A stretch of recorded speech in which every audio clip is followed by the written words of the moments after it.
Hello everyone, welcome to my channel Prakriti more aspirant. I hope you all are doing good.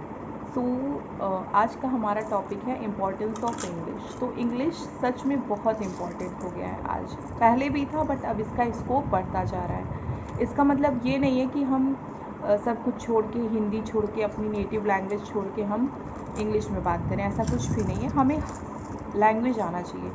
दो language, अब अगर हम India के हैं तो हमें दो इंडिया मतलब कि अगर हम इंडिया से हैं तो हमें देखिए, एक लैंग्वेज हो गया अपने नेटिव स्टेट का, हमारा जो स्टेट है वहाँ का लैंग्वेज हो गया. एक हो गई हिंदी और इंग्लिश. इंग्लिश तो बहुत इम्पॉर्टेंट है क्योंकि इंग्लिश एक इंटरनेशनल लैंग्वेज है. मान लीजिए कल को हम टीचर बनते हैं तो स्कूल में हमें पढ़ाना होगा. ठीक है, वो अलग की बात है कि मान लीजिए हम हिंदी के टीचर बने, बट और सब्जेक्ट्स के भी तो टीचर बनेंगे. और बच्चों, आजकल बच्चों को भी सिखाना कितना बड़ी बात हो गई है कि जितना हमें नहीं आता उतना बच्चे अच्छा बोल लेते हैं. तो स्कूल में कल को टीचर बनेंगे तो मान लीजिए कोई डीएम आ गया चेकिंग पे, तो और हमको इंग्लिश नहीं आती और उसने हमसे इंग्लिश में क्वेश्चन कर दिया, हमारा मुँह तो बंद हो जाएगा.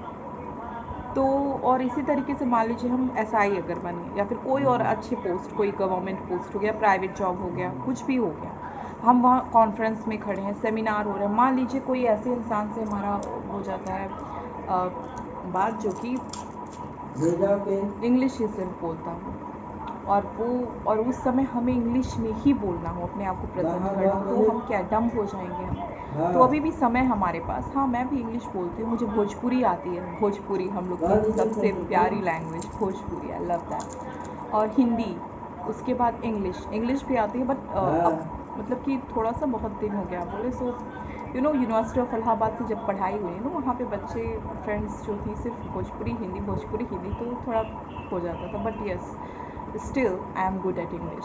सो इंग्लिश सीखा जाए.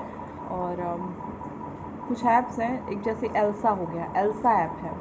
और सेकेंड ऐप हो गया हमारा डुओलिंगो. तो ये कुछ ऐप्स हैं जिससे हम इंग्लिश सीख सकते हैं. और इंग्लिश सबसे पहले अगर हमें सीखना है तो हमें को बुक्स जो हमारी इंग्लिश की होती है उसे पढ़ना चाहिए, अच्छे से पढ़ना चाहिए, बार बार पढ़ना चाहिए. उसके बाद हमें घर पे ही इंग्लिश में प्रैक्टिस करें. छोटी छोटी बातें हो गई, जैसे कि अब जीरा हो गया, तो जीरा को इंग्लिश में क्या बोलते हैं, बहुत लोग को नहीं पता होता. धीरे धीरे से शुरुआत होती है.